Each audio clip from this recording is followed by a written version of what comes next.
तो एपिसोड 1 की शुरुआत में हम अभिषेक त्रिपाठी नाम के लड़के को देखते हैं जो कि बस में बैठकर फुलेरा गांव में जा रहा होता है। दरअसल अभिषेक की फुलेरा गांव में सचिव जी की जॉब लगी थी, इसलिए वह फुलेरा गांव जा रहा था। फिर हमें कुछ दिन पहले का सीन दिखाते हैं जहां अभिषेक अपने दोस्त प्रतीक से बातें कर रहा होता है कि उसकी 20,000 की जॉब लगी है फुलेरा गांव के पंचायत ऑफिस में। पर अभिषेक को इस जॉब की सैलरी काफी कम लग रही थी क्योंकि उसका दोस्त प्रतीक का 12 लाख रुपए का पैकेज था। प्रतीक फिर भी अभिषेक को मोटिवेट करता है कि वह इस जॉब को करे क्योंकि गांव में काफी एडवेंचर करने को मिलेगा। पर अभिषेक को गाँव में जॉब के लिए नहीं जाना था क्योंकि वो तो शहर में रहकर काफी अच्छी लाइफस्टाइल जीना चाहता था।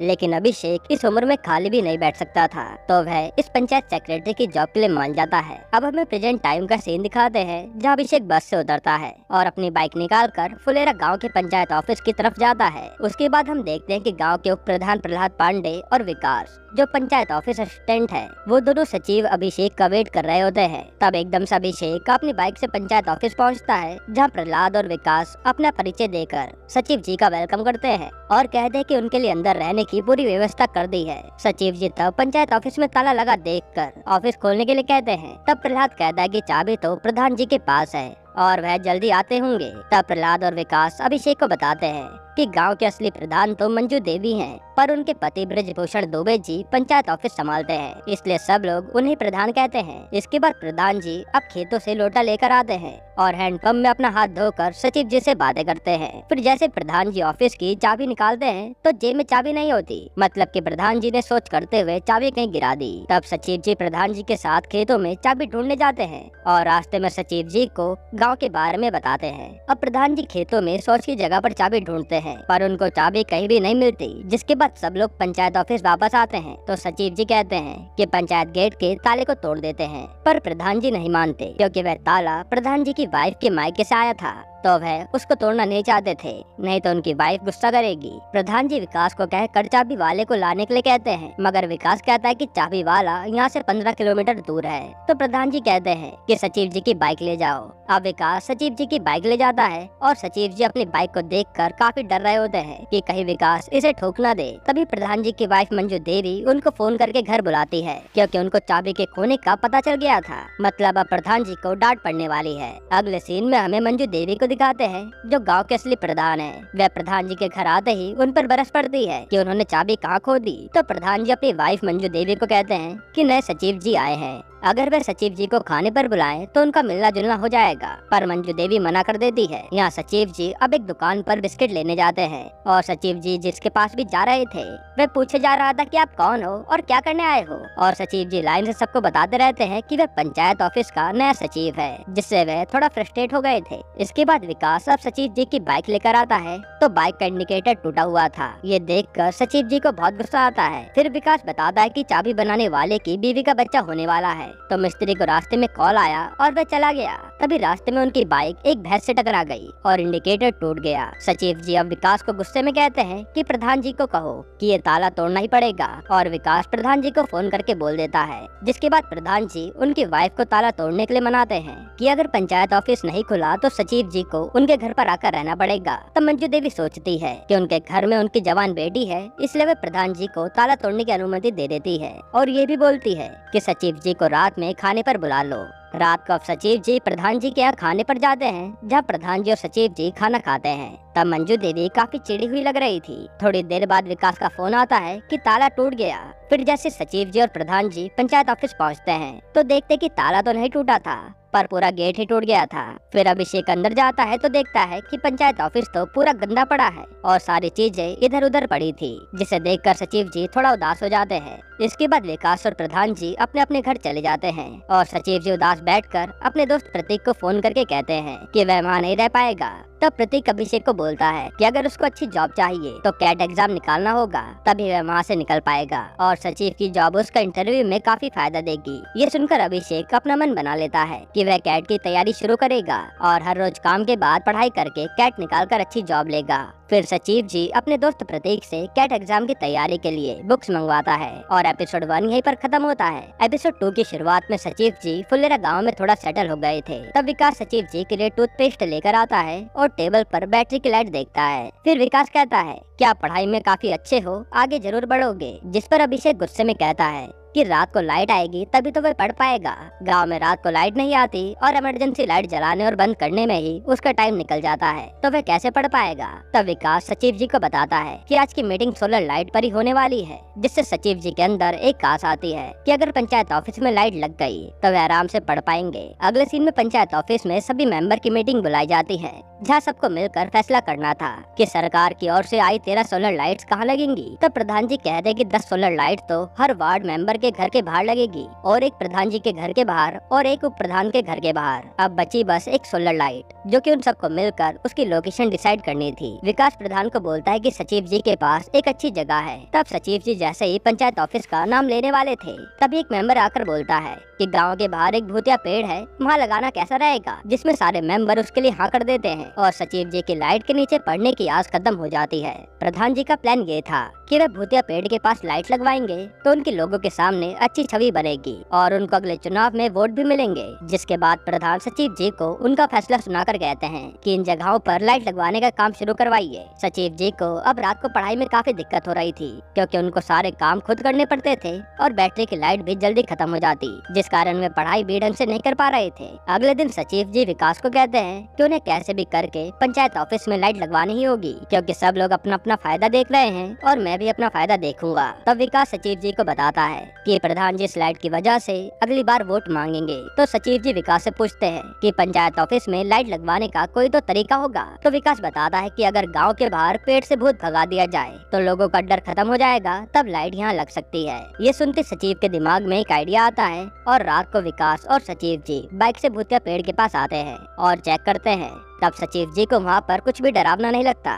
फिर सचिव जी विकास से पूछते हैं कि आखिरी बार इस पेड़ ने किसको डराया था। तब विकास बोलता है कि 2 साल से अभी तक किसी को नहीं डराया। फिर विकास बताता है कि इस पेड़ के सामने से लोग डर कर भागते हैं और प्रधान की वाइफ मंजू देवी तो यहाँ पर 2 बार बाइक से गिर चुकी हैं। सचिव जी बोलते हैं कि हमें पता करना होगा कि आखिरी बार इस पेड़ ने किसको डराया था, तभी हमारा काम हो पाएगा।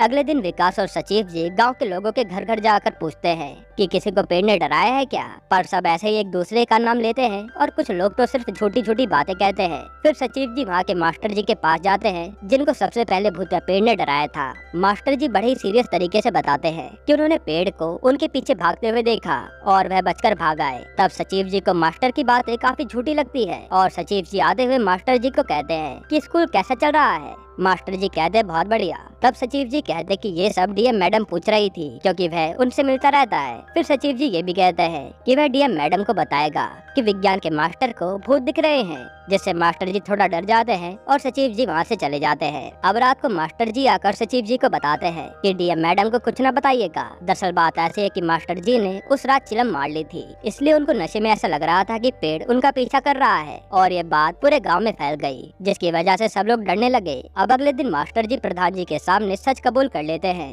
और मंजू देवी मास्टर जी को चप्पल से मारती है, क्योंकि भूतिया पेड़ की वजह से वे 2 बार गिरी थी। फिर मास्टर जी प्रधान से माफी मांगकर ये बात गांव में न बताने के लिए कहते हैं और वहां से चले जाते हैं। अब सचिव जी प्रधान को आइडिया देते हैं कि प्रधान जी अब 3 दिन तक भूतिया पेड़ के नीचे सोएंगे, जिससे पब्लिक को विश्वास हो जाएगा कि वहाँ पर भूत नहीं है और इलेक्शन में प्रधान जी ये कहकर वोट मांगेंगे कि उन्होंने गांव से भूत भगाया है। जिसके बाद प्रधान जी पूछते हैं कि वह सोलर लाइट कहाँ लगवाएंगे। तब विकास कहता है कि पंचायत ऑफिस में, जिसे सुनकर प्रधान जी काफी अजीब सा मुँह बनाते हैं, लेकिन तभी कहते हैं कि ये तो काफी अच्छा आइडिया है। जिसके बाद पंचायत ऑफिस में सोलर लाइट लगवा दी जाती है और प्रधान जी भूतिया पेड़ के पास जाकर 3 दिन डर डर के रहते हैं, जिससे लोगों को भूतिया पेड़ से डर खत्म हो जाता है और फाइनली सचिव जी को पढ़ाई करने के लिए सोलर लाइट मिल जाती है। यहीं पर एपिसोड 2 खत्म होता है। एपिसोड 3 की शुरुआत में सचिव जी विकास के साथ नई कुर्सी लेकर आ रहे होते हैं। तब रास्ते में प्रधान जी सचिव जी की नई कुर्सी देखकर उनको बधाई देते हैं, जिसके बाद सचिव जी वहाँ से चले जाते हैं। पर परमेश्वर नाम का आदमी प्रधान जी को कहता है कि आपकी कुर्सी में तो चक्का नहीं है, जिससे प्रधान जी को काफी बुरा लगता है, क्योंकि प्रधान से बढ़िया कुर्सी अब सचिव की हो गई थी। अभिषेक अब अपनी कुर्सी को लाकर ऑफिस में रखता है और काफी खुश होता है। अब अगले सीन में परमेश्वर प्रधान जी के पास जाकर मदद मांगता है कि उसकी बेटी की शादी हो रही है और दूल्हे को ठहराने के लिए अलग से कमरा चाहिए। तब प्रधान जी सचिव जी को फोन करके परमेश्वर की सारी बात बताकर कहते हैं कि उनको सचिव जी का कमरा 1 दिन के लिए चाहिए होगा। तब सचिव जी कहते हैं कि आप कहीं और देख लीजिए, उनको दिक्कत होगी। जिसके बाद वे फोन काट देते हैं। जैसे ये बात परमेश्वर को पता चलती है तो वह निराश हो जाता है और प्रधान जी को कहता है कि पंचायत ऑफिस से आपका कंट्रोल छूटता जा रहा है, ये सब उस चक्की वाली कुर्सी का असर है। जिसके बाद हम देखते हैं कि पंचायत ऑफिस में दूल्हे के ठहरने का इंतजाम हो रहा है। मतलब प्रधान जी अब अपनी पावर का इस्तेमाल कर रहे हैं अपना दम दिखाने के लिए। सचिव जी अब थोड़ा नाराज थे क्योंकि उनका कमरा एक दिन के लिए उनसे छीन लिया गया था। तब विकास बोलता है कि गांव में ऐसा ही होता है, जब एक घर में शादी होती है तो सारे गांव वाले एक दूसरे की मदद करते हैं। परमेश्वर अब सचिव जी से आकर माफी मांगता है कि उनकी वजह से उसको इतनी तकलीफ हुई। फिर परमेश्वर सचिव जी को कहता है कि आप खाली हैं तो आपसे एक छोटा सा काम है। लेकिन विकास कहता है कि सचिव जी को तो इमरजेंसी में बाजार जाना है, उनको उनकी बैटरी की लाइट बेचनी है। दरअसल विकास सचिव जी को काम से बचा रहा था। फिर सचिव जी बाहर जाकर विकास को कहते हैं कि मैं बाजार जाकर क्या करूँगा। तब विकास कहता है कि यहाँ पास में ही पार्क है, वहाँ जाकर आप पढ़ लेना क्योंकि यहाँ तो काम पड़ता रहेगा। फिर विकास अंदर जाकर सचिव जी को किताबें लाकर देता है। तभी परमेश्वर सचिव जी को कहता है कि आप बाजार जा रहे हो तो वहाँ से 15 किलो का घी का डब्बा ले आना। जिसके बाद सचिव जी को घी का डब्बा परमेश्वर के घर लाकर देना पड़ता है और परमेश्वर ऐसे एक छोटा सा काम बोल बोल कर बहुत सारे काम करवा लेता है और सचिव जी का काम से बचने का प्लान बेकार हो जाता है। रात को प्रधान जी प्रहलाद के साथ शादी के लिए तैयार हो रहे होते हैं। तब प्रधान जी प्रहलाद को कहते हैं कि अभिषेक की चक्के वाली कुर्सी से उनकी पावर कम हो रही है, ऐसा लोगों का कहना है। जिसके बाद वे पंचायत ऑफिस पहुंचते हैं जहां दूल्हा अपने दोस्तों के साथ बैठकर शरबत पी रहा होता है। तब प्रधान जी दूल्हे को नाश्ता करवाने के लिए कहते हैं, पर दूल्हे का दोस्त कहता है कि वह नाश्ता थोड़ी देर में करेंगे। अब परमेश्वर दूल्हे की सारी जिम्मेदारी सचिव जी को देकर चले जाते हैं और सचिव जी फोन में बात करने लगते हैं। तभी दूल्हे का दोस्त आकर कहता है कि नाश्ता लगवा दीजिए, पर सचिव जी कहते हैं कि आप 2 मिनट रुकिए, मैं अभी आया। ये सुनकर तो दूल्हा नाराज हो जाता है कि दूल्हे को नाश्ते के लिए वेट कौन करवाता है। दूल्हे का दोस्त भी कहता है कि गजब बेइज्जती है, दूल्हे को नाश्ते के लिए वेट करना पड़ रहा है। अब सचिव जी जैसे ही नाश्ता लेकर आते हैं, दूल्हा कहता है कि कुर्सी बाहर लगवाइए, नाश्ता हम बाहर करेंगे। जैसे सचिव जी बाहर कुर्सी लगाकर दूल्हे को नाश्ता देते हैं, तब उनके डब्बे में 5 मिठाइयाँ होती हैं, पर लड़की वालों ने कहा था कि 7 मिठाइयाँ होंगी। जिस पर सचिव जी 2 मिनट बोलकर परमेश्वर जी को फोन करके दूसरे डब्बे मंगवाते हैं। सचिव जी फिर दूल्हे को बताते हैं कि दूसरी मिठाई के डब्बे आते ही होंगे। तभी दूल्हे को अब कुर्सी में काफी अनकंफर्टेबल फील होता है, तो वह सचिव जी से अंदर रखी चक्के वाली कुर्सी मंगवाता है। फिर जैसे दूल्हा चक्के वाली कुर्सी पर बैठता है तो वह कुर्सी की पन्नी फाड़ने लगता है, जिससे सचिव जी को गुस्सा आ जाता है और वह दूल्हे को ऐसा बोलकर कुर्सी ले जाते हैं। और दूल्हे का दोस्त गूगल पर सर्च करता है तो वह एक गाली निकलती है। ये सुनते दूल्हा तो रोने लगता है और अगले सीन में लड़की वाले और लड़के वाले आमने सामने बैठे होते हैं और दूल्हे का बाप कहता है कि दूल्हे को ऐसा कोई कैसे बोल सकता है। जिसके बाद सब लोग कहते हैं कि दूल्हा भी सचिव जी को गाली देगा। जिसके बाद ये मैटर यहीं खत्म हो जाएगा। अब दूल्हा पूरी चौड़ में सबके सामने सचिव जी को गाली देता है और सब कुछ ठीक हो जाता है। पर जाते हुए दूल्हा सचिव जी से चक्के वाली कुर्सी मांग लेता है और सचिव जी को देनी पड़ती है, नहीं तो परमेश्वर की बेटी की शादी टूट जाएगी। प्रधान जी सचिव जी को कहते हैं कि आप मेरी कुर्सी ले लीजिएगा और फिर अगले दिन प्रधान जी प्रहलाद के साथ सेम चक्के वाली कुर्सी अपने लिए लेकर आते हैं, जो कि सचिव जी और विकास देखते हैं। यानी अब प्रधान जी की कुर्सी बड़ी हो गई और अब उनका दबदबा भी बना रहेगा। इसी के साथ एपिसोड 3 यहीं पर खत्म होता है। एपिसोड 4 की शुरुआत में सचिव जी अपनी मम्मी से बातें करते हैं, जहाँ उनकी माँ सचिव जी को जबरदस्ती दूध लगाकर पीने के लिए कहती है। फिर जैसे सचिव जी और विकास पंचायत ऑफिस बंद करके बाहर आते हैं, तब सचिव जी को उनके सर का फोन आता है, जो सचिव जी को गाँव में 2 बच्चे करने के स्लोगन पेंट करवाने के लिए कहते हैं, क्योंकि ऊपर से डीएम का ऑर्डर आया था। और सचिव जी के सर सचिव जी को लास्ट वार्निंग देते हैं कि अगर पेंट का काम गांव में नहीं हुआ तो उनकी जॉब भी जा सकती है। अब प्रधान जी और सचिव जी गांव में स्लोगन लिखवाते हैं, जो कि ऊपर से ऑर्डर आए थे। प्रहलाद अब स्लोगन पढ़ता है, जिसमें लिखा था 2 बच्चे मीठे खीर, उससे ज्यादा बवासीर, जो कि उनको अच्छा नहीं लगता। पर ऊपर से यही स्लोगन लिखवाने का ऑर्डर आए थे, जिससे लोगों को ये सुनकर बुरा लगे और वह सिर्फ 2 ही बच्चे करें। सचिव जी चाहकर भी स्लोगन को चेंज नहीं कर सकते थे। वही सचिव जी ने प्रधान जी से बात करके उनकी भैंस का आधा किलो दूध लगवा लिया था। और जैसे सचिव जी पैसे देने की बात करते हैं तो प्रधान जी पैसे लेने से मना कर देते हैं। अब प्रधान जी वहाँ से चले जाते हैं और सचिव जी उनका स्लोगन का काम करवाते हैं। अगले सीन में प्रधान जी की वाइफ मंजू देवी को जैसे ही पता चलता है कि वह सचिव जी से दूध के पैसे नहीं ले रहे, तो मंजू देवी प्रधान जी को गुस्सा करके सचिव जी से दूध के पैसे लेने के लिए कहती है। और प्रधान जी भी डर के मारे कहते हैं कि वह सचिव जी से बोल देंगे पैसे देने के लिए। पर प्रधान जी को पहले मना करके दोबारा पैसे मांगना अच्छा नहीं लग रहा था। अब वहाँ विनोद नाम का आदमी आता है और सचिव जी का वह स्लोगन पढ़ के कहता है कि आप ये क्या करवा रहे हैं, क्योंकि विनोद के 3 बच्चे थे और विनोद सोचता है कि स्लोगन के अनुसार उनका तीसरा बच्चा बवासीर है। जिसके बाद वह गांव वालों को बुलाकर बवाल कर देता है, क्योंकि गांव में ज्यादातर लोगों के 3 या 4 बच्चे होते हैं और वह कहते हैं कि वह प्रधान को इस साल वोट नहीं देंगे, क्योंकि वह स्लोगन वही लिखवा रहा है। तब सचिव जी ये बात जाकर प्रधान जी को बताते हैं तो प्रधान जी कहते हैं कि सारे स्लोगन हटवा दीजिए क्योंकि मुझे वोट नहीं मिलेंगे। पर अगर सचिव जी ये स्लोगन नहीं लिखवाएंगे तो उनकी जॉब चली जाएगी। प्रधान जी अब सचिव जी को लोकी लेकर उनके सर से बात करने के लिए भेज देते हैं ताकि वह स्लोगन हटवाने के लिए मान जाएं। तब सचिव जी के सर स्लोगन चेंज करने के लिए बिल्कुल ही मना कर देते हैं और बोलते हैं कि डीएम ने यही स्लोगन लिखने के लिए कहा है तो वह बिल्कुल चेंज नहीं हो सकते और वो लोकी भी रख लेते हैं। फिर सचिव जी रात को प्रधान जी को सब बताकर कहते हैं कि स्लोगन वही लिखने होंगे, नहीं तो डीएम प्रधान और सचिव दोनों को ही सस्पेंड कर देगी। पर प्रधान जी नहीं मानते क्योंकि अगर वो स्लोगन लिखने गए तो उनको वोट नहीं मिलेंगे।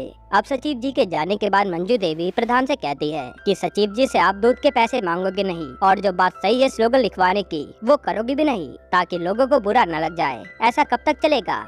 जो सुनते ही प्रधान जी गुस्से में सो जाते हैं। अगले दिन प्रधान जी सचिव जी को फोन करके मीटिंग रखवाते हैं और मीटिंग में कहते हैं कि स्लोगन वही रहेगा, अगर कोई बोले तो कह देना कि ये सब प्रधान की जिम्मेदारी है। तब प्रहलाद, विकास और सचिव जी कहते हैं कि वह प्रधान जी के साथ है तो सारे मेंबर प्रधान जी के साथ इस स्लोगन में जिम्मेदारी लेने को तैयार हो जाते हैं। थोड़ी देर बाद सचिव जी के सर फोन करके कहते हैं कि वह स्लोगन लिखना अब जरूरी नहीं है क्योंकि दूसरे गांव के एक आदमी ने इस स्लोगन को पढ़ के पंचायत ऑफिस को ही जला दिया, जिसके बाद वह फोन काट देते हैं। सचिव जी ये बात सुनकर डर जाते हैं और प्रधान जी से कहते हैं कि उनको ये स्लोगन वापस लेने होंगे, नहीं तो क्या पता लोग उनके पंचायत ऑफिस को भी जला दे। पर प्रधान जी नहीं मानते और सचिव जी को भी बोल देते हैं कि उनको 750 रुपए देने होंगे दूध के। अब सारे गाँव में वही स्लोगन लिखवा दिया जाता है और मंजू देवी भी प्रधान जी के डिसीजन से काफी खुश होती हैं।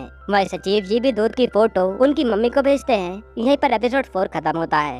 एपिसोड 5 की शुरुआत में सचिव जी अपने दोस्त प्रतीक की फोटो देखते हैं जो कि वीकेंड पे अपने दोस्तों के साथ दारू पार्टी कर रहा था। जिसके बाद सचिव जी भी ठेके से 2 बियर की बोतल लेकर आते हैं और अपने भी बियर के साथ फोटो खींचते हैं ताकि उसके दोस्त को लगे कि वो भी यहाँ पर एंजॉय कर रहा है। जिसके बाद सचिव जी बियर पीकर सो जाते हैं। फिर अगले दिन सचिव जी सुबह उठकर देखते हैं तो उनके ऑफिस से मॉनिटर चोरी हो गया था क्योंकि सचिव जी रात को नशे में गेट खुला छोड़कर सो गए थे। सचिव जी ये सारी बात फोन करके प्रधान जी को बताते हैं तो वे फटाफट भागकर पंचायत ऑफिस पहुंचते हैं और आते ही सचिव जी पर गुस्सा करने लगते हैं क्योंकि सचिव जी की लापरवाही से वो मॉनिटर चोरी हो गया। प्रधान जी गुस्से में सचिव जी को यहाँ तक बोल देते हैं कि आप अपना कमरा कहीं और देख लीजिए। अब प्रहलाद और सचिव जी पुलिस के पास चोरी की कंप्लेंट करने के लिए जाते हैं तो वहाँ का इंस्पेक्टर काफी अजीब अजीब सवाल पूछता है जिससे सचिव जी की पुलिस वाले से बहस हो जाती है। पर प्रहलाद बात को संभालता है। फिर जैसे सचिव जी अपने लिए रूम ढूंढने की बात करते हैं तब प्रहलाद बोलता है कि प्रधान जी की बात का आप बुरा मत मानिए, वह बस गुस्से में ऐसा बोल गए हैं। सचिव जी प्रहलाद की बात नहीं मानते।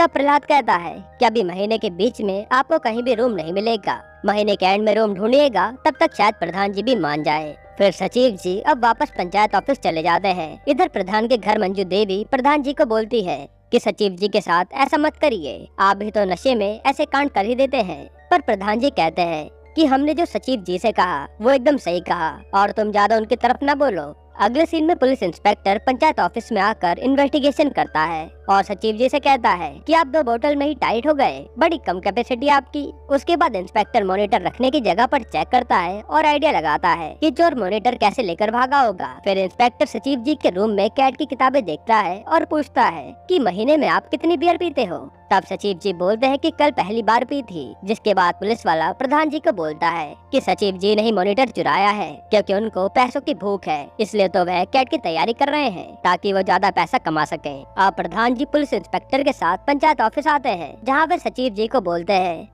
उन्हें लग रहा है कि चोरी आपने की है। तब इंस्पेक्टर सचिव जी से पूछता है कि आपने कल ही दारू क्यों पी। सचिव जी कहते हैं कि उनका मूड ऑफ था क्योंकि कल फ्राइडे नाइट थी और सब लोग उसी दिन पार्टी करते हैं और वह यहाँ पर लोग छील रहा था और वह ये काम कर करके बोर हो गया है। फिर सचिव जी आगे कहते हैं कि यहाँ तो उनका कोई दोस्त भी नहीं है जिसके साथ वे बातें कर सके और इस गांव में सभी लोग जल्दी सो जाते हैं तो अकेला बैठकर इंसान दारू नहीं पिएगा तो क्या करेगा। जिसके बाद प्रधान जी बोलते हैं कि उनको पता है कि सचिव जी लापरवाह हो सकते हैं पर चोरी नहीं कर सकते और प्रधान जी इंस्पेक्टर को वहाँ से जाने के लिए बोलते हैं और खुद भी वहाँ से चले जाते हैं। अब रात को प्रधान जी और उनके साथी दारू लेकर सचिव जी के पास आते हैं और कहते हैं कि शनिवार भी तो वीकेंड ही होता है फिर प्रधान जी सचिव जी के साथ मिलकर पार्टी करते हैं। तब प्रधान जी कहते हैं कि जो आपने बात बोली कि आपका यहाँ पर कोई दोस्त नहीं है, ये बात उनके दिल पर लग गई, क्योंकि हम सब हैं तो आपके दोस्त और आपको नया रूम ढूंढने की जरूरत नहीं है। सचिव जी कहते हैं कि वे नया मॉनिटर लाकर दे देंगे, पर प्रधान जी कहते हैं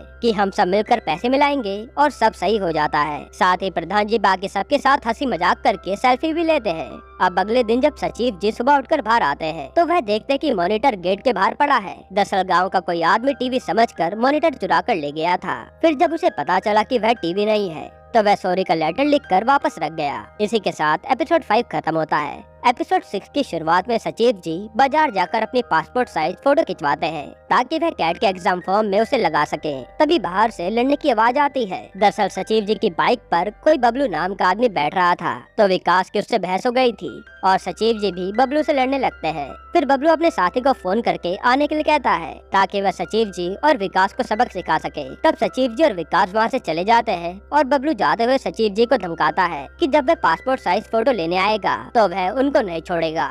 अगले सीन में विकास प्रधान जी को फोन करके सब बताने के लिए कहता है, मगर सचिव जी बोलते हैं कि उनको फालतू के लफड़े में नहीं पड़ना। तब विकास कहता है कि प्रधान जी को बोल देंगे तो वह मामला संभाल लेंगे, आत्मसम्मान भी कोई चीज होती है। और सचिव जी मना कर देते हैं। असल में सचिव जी थोड़ा डर गए थे। इसके बाद सचिव जी अब चुपके से फोटो वाले के पास फोटो लेने जाते हैं। तब फोटो वाला कहता है कि आपकी हमारे गांव वालों से लड़ाई हुई है तो आप हमारे भी दुश्मन हुए और बबलू ने आपकी फोटो जबरदस्ती डिलीट करवा दी। जिसके बाद फोटो वाला बबलू को फोन करने वाला होता है। तब सचिव जी वहाँ से भाग जाते हैं और वो पंचायत ऑफिस में विकास को कहते हैं कि कल वे यहाँ सचिव जी की पासपोर्ट साइज फोटो खींचेंगे, क्योंकि बबलू ने तो उसकी फोटो डिलीट करवा दी है। जिस पर विकास कहता है कि अभी भी वक्त है, प्रधान जी को बता देते हैं। फिर सचिव जब रात को बैठकर पढ़ रहे थे तभी बबलू सचिव जी को फोन करके गाली गलौज करने लगता है और सचिव जी को कल 3 बजे मैदान में मिलने के लिए कहता है। जिसके बाद सचिव जी भी गुस्से में कहते हैं कि कल मैं आ रहा हूँ और तुम लोगों को नंगा नचवाऊंगा। अगले दिन सचिव जी ने प्रधान जी को सब बता दिया था और प्रधान जी कहते हैं कि वह सब देख लेंगे, बस एक राइफल लेकर जाना है, बाकी सारा मैटर संभल जाएगा। और इससे सचिव जी डर जाते हैं कि कहीं खून खराबा न हो जाए। अगले सीन में सचिव जी और विकास एक बाइक पर और दूसरी बाइक पे प्रधान जी और प्रहलाद गन लेकर बबलू से लड़ने जाते हैं। अब जैसे सचिव जी और विकास बबलू की गैंग के पास पहुँचते हैं तो वह देखते हैं कि प्रधान जी अभी तक नहीं आए हैं। दरअसल प्रधान जी की बाइक का टायर पंचर हो गया था, इसलिए वह रास्ते में फंस गए। सचिव जी प्रधान जी को फोन करके जल्दी आने के लिए कहते हैं। तब तक बबलू अपनी बेल्ट निकालकर उसके आदमियों के साथ सचिव और विकास को घेर लेता है। फिर बबलू सचिव जी और विकास को नंगा करके नाचने के लिए कहता है, पर तब तक प्रधान जी वहाँ जाते हैं। अब प्रधान जी बबलू को धमकाने लगते हैं। तभी बबलू प्रधान जी को धक्का देता है, जिससे वह नीचे गिर जाते हैं और वह बंदूक भी कोई काम नहीं आती। यह देखकर सचिव जी का माथा घूम जाता है कि कोई आदमी उनके प्रधान जी के साथ ऐसा कैसे कर सकता है। तो सचिव जी पागलों की तरह बबलू के आदमी को मारने के लिए भागते हैं, जिससे बबलू और उसके आदमी की हालत खराब हो जाती है और वह डर के भाग जाते हैं। तभी प्रधान जी और विकास सचिव जी को बबलू को मारने से रोक लेते हैं और सचिव जी बबलू को कहते हैं कि हम तेरे भले के लिए ही कह रहे थे, क्योंकि बाइक उस समय सिंगल स्टैंड पर खड़ी थी और तो उससे गिर जाता। जिसके बाद सचिव जी डेमो भी देते हैं और खुद बाइक से गिर जाते हैं और उन्हें चोट भी लग जाती है। हालांकि अब ये मैटर यहीं पर खत्म हो जाता है। अब थोड़े दिन बाद सचिव जी पासपोर्ट साइज फोटो खिंचवाते हैं और कैट का एग्जाम फॉर्म भर देते हैं। यहीं पर एपिसोड 6 खत्म होता है। एपिसोड 7 की शुरुआत में पंचायत ऑफिस में सचिव जी, विकास और प्रधान जी बैठकर चाय पी रहे होते हैं। तब विकास प्रधान जी से पूछता है कि उनकी बेटी रिंकी का रिश्ता होने वाला था, उसका क्या हुआ। तब प्रधान जी कहते हैं कि लड़के वाले 20 लाख रुपए दहेज में मांग रहे हैं, बस यहीं पर बात अटकी हुई है और लड़का 1 लाख रुपए महीने कमाता है। फिर विकास सचिव जी से पूछता है कि अगर वह 1 लाख रुपए कमाते तो कितना दहेज मांगते। तो सचिव जी बोलते हैं कि वह दहेज नहीं लेंगे, क्योंकि वह दहेज के खिलाफ है। इस पर प्रधान जी बोल पड़ते हैं कि 20,000 की नौकरी में आपको ज्यादा दहेज मिलेगा भी नहीं। सचिव जी बता दे कि वह कैट एग्जाम दे रहे हैं, जिसके बाद उनकी सैलरी महीने की कम से कम 1 लाख रुपए हो जाएगी। जिसको सुनकर प्रधान जी थोड़ा मुस्कुराते हैं। अगले सीन में दीनबंधु नाम का आदमी पंचायत ऑफिस में उसके बच्चे का बर्थ सर्टिफिकेट का फॉर्म भरने आता है, जहाँ दीनबंधु ने उसके बच्चे का नाम आत्माराम रखा था, जो कि काफी ओल्ड फैशन नाम था। तब विकास सचिव जी से कोई मॉडर्न नाम पूछता है तो सचिव जी आरव बोलते हैं पर दीनबंधु को नाम पसंद नहीं आता।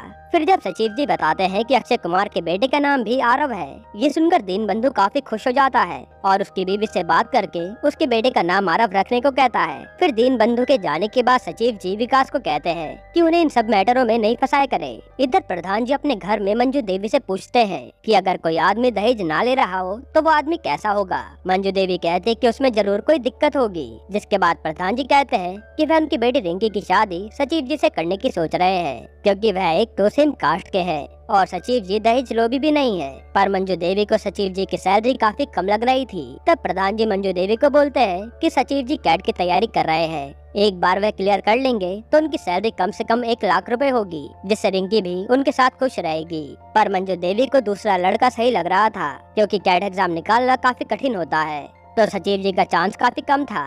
अब पंचायत ऑफिस में सचिव जी विकास को घर जल्दी भेज देते हैं ताकि वह आराम से अपनी पढ़ाई कर सके, क्योंकि एग्जाम आने वाले थे। तभी हम देखते हैं कि दीनबंधु की वाइफ सुषमा सचिव जी को ढूंढते हुए पंचायत ऑफिस आती है और वह सचिव जी को दोष देती है, क्योंकि सुषमा ने काफी सोच समझ के उसके बच्चे का नाम आत्माराम रखा था, जो कि सचिव जी ने बदल दिया। जिसके बाद सुषमा और उसके पति में बहस हो जाती है और वह दोनों नया बर्थ सर्टिफिकेट फॉर्म लेकर चले जाते हैं। वहीं प्रधान जी सचिव जी को व्हाट्सएप क्वेश्चन भेजकर टेस्ट करते हैं कि उनकी तैयारी कैसी चल रही है। प्रधान जी का सोचना था कि अगर सचिव जी कैट क्लियर कर ले तो वे अपनी बेटी की शादी की बात उनसे करेंगे। अब रात को प्रधान जी पंचायत ऑफिस में सचिव जी का टेस्ट लेते हैं, जहां वे सारे क्वेश्चन सॉल्व कर देते हैं। ये देखकर प्रधान जी को यकीन हो जाता है कि सचिव जी कैट निकाल ही लेंगे। तभी प्रधान जी को मंजू देवी का कॉल आता है और वह चले जाते हैं। अगले सीन में सब लोग दीनबंधु के घर पहुंचते हैं, जहां दीनबंधु के बच्चे का नाम डिसाइड करना था।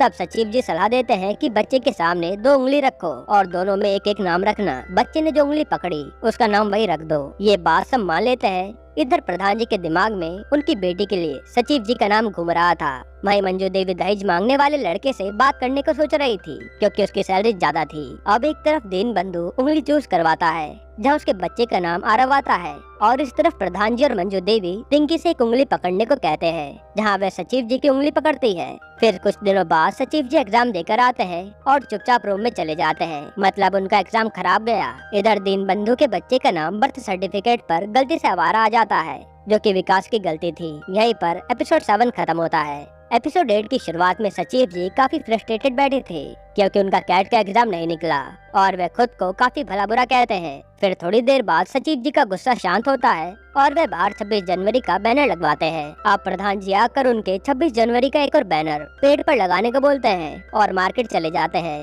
तब सचिव जी विकास को कहते हैं कि असली प्रधान तो मंजू देवी हैं, तो उन्हीं को झंडा फहराना चाहिए। इस पर विकास कहता है कि हर साल उनके पति झंडा फहराते हैं, तो इस बार भी वही फहराएंगे। उसके बाद सचिव जी मंजू देवी के पास पेपर वर्क करने जाता है। तब मंजू देवी सचिव जी को कहती है कि हमने सुना आप एग्जाम में फेल हो गए, मन छोटा मत करिए, सबकी अपनी अपनी क्षमता होती है। ऐसा लग रहा था कि मंजू देवी सचिव जी को ताना मार रही है। तब सचिव जी फाइल देखकर कहते हैं कि मैंने सुना है आप 26 जनवरी को झंडा नहीं फहराती। बगल वाले गांव की लेडी भी प्रधान है और वह तो झंडा फहराती हैं और पेपर पर साइन भी करती हैं। सबकी अपनी अपनी क्षमता होती है। यह कहकर सचिव जी भी मंजू देवी को ताना मारते हैं और फिर वहाँ से चले जाते हैं। अगले सीन में प्रधान जी विकास को कहते हैं कि उनका 26 जनवरी का बैनर गांव के बाहर हाईवे पर लगा दिया जाए, ताकि उनका नाम लोगों में फैले। उसके बाद प्रधान जी घर जाते हैं तो मंजू देवी, जो कि असली प्रधान है, वो कहते कि इस बार झंडा वह फहराएंगी और राष्ट्रीय गान सीखने के लिए उन्होंने एक आदमी को भी देख लिया है। वो कहते कि आपको बस मेरे लिए अच्छी सी साड़ी लेकर आनी है 26 जनवरी के लिए, बाकी मैं सब देख लूंगी। आप सचिव जी मंजू देवी को राष्ट्रीय गान सिखाने आते हैं और मंजू देवी को काफी देर तक राष्ट्रीय गान सिखाते हैं, पर मंजू देवी को तो वो याद ही नहीं हो रहा था। फिर सचिव जी को जाना पड़ता है, तो वे मंजू देवी के फोन में राष्ट्रीय गान डालकर चले जाते हैं ताकि वह सुनकर उसे याद कर सके। इसके बाद प्रधान जी मंजू देवी के लिए साड़ी लेकर आते हैं, पर मंजू देवी कहती है कि उनको राष्ट्रीय गान याद नहीं हुआ है, तो अब आपको झंडा फहराना होगा। इसके बाद 26 जनवरी का दिन आता है और प्रधान जी पंचायत ऑफिस के बाहर सब लोगों के सामने झंडा फहराने पहुंचते हैं। तभी डीएम मैडम हाईवे पर प्रधान जी का बैनर देखकर फुलेरा गांव की तरफ आ जाती हैं, क्योंकि बैनर पर मंजू देवी की फोटो की जगह ब्रिजभूषण की फोटो थी। जिसके बाद डीएम साहिबा ब्रिजभूषण को काफी सुनाती है कि आप ही प्रधान के पति हो, जो कि अपनी वाइफ के बदले काम कर रहे हो। और फिर डीएम साहिबा ब्रिजभूषण को पंचायत के ग्राउंड से बाहर कर देती हैं और सचिव जी को यहाँ से सस्पेंड करने भी वाली होती हैं, क्योंकि सचिव जी के सामने ही ये सब गलत हो रहा था। तभी मंजू देवी सारी महिलाओं के साथ वहाँ आ जाती है, क्योंकि सचिव जी ने पहले ही उनको फोन करके बुला लिया था। आप फुलेरा गांव के ऑफिशियल प्रधान मंजू देवी सचिव जी को कहती है कि ये सारी महिला वार्ड मेंबर है जिनके पति उनकी जगह काम करते हैं, और सचिव जी कहते हैं कि डीएम साहिबा उनको सस्पेंड कर रही हैं क्योंकि मंजू देवी की जगह उनके पति झंडा फहरा रहे थे। तब मंजू देवी कहते हैं कि हर साल वह झंडा फहराती हैं और आज भी वह फहराने आई है। यहाँ डीएम साहिबा को पता था कि मंजू देवी झूठ बोल रही है और उनको तो राष्ट्रगान नहीं आता होगा, तो वह मंजू देवी को झंडा फहरा के अकेले राष्ट्रगान गाने के लिए कहती हैं और मंजू देवी झंडा फहरा कर राष्ट्रगान गा देती हैं, जो कि उन्होंने थोड़ा बहुत सीख लिया था। जिसके बाद सब लोग तालियां बजाते हैं। फिर डीएम साहिबा ब्रजभूषण को कहती है कि आपका कर्तव्य है कि आप अपनी पत्नी मंजू देवी को समझाएं, ना कि उनके बदले में काम करें। मंजू देवी के कहने पर डीएम सचिव जी को सस्पेंड नहीं करती और वहाँ से चली जाती है। अब मंजू देवी की सास को देखकर सचिव जी को भी सीख मिल गई थी कि उनको भी हार नहीं माननी चाहिए। जिसके बाद वह अपने दोस्त प्रतीक को बोलते हैं कि इस बार वह अच्छे से तैयारी करेगा और कैट एग्जाम देगा। तब प्रतीक बोलता है कि अगर तेरा मन उस गांव में नहीं लग रहा तो कुछ ऐसा कर जिससे तेरा मन उस गांव में लग जाए। अगले सीन में सचिव जी गांव की टंकी पर चढ़ जाते हैं क्योंकि किसी ने कहा था कि वहां से गांव अच्छा लगता है। तभी सचिव जी को रिंकी मिलती है जो कि प्रधान जी की बेटी थी और शायद अब यहाँ से सचिव जी और रिंकी की लव स्टोरी शुरू होगी। यहीं पर सीजन 1 खत्म होता है।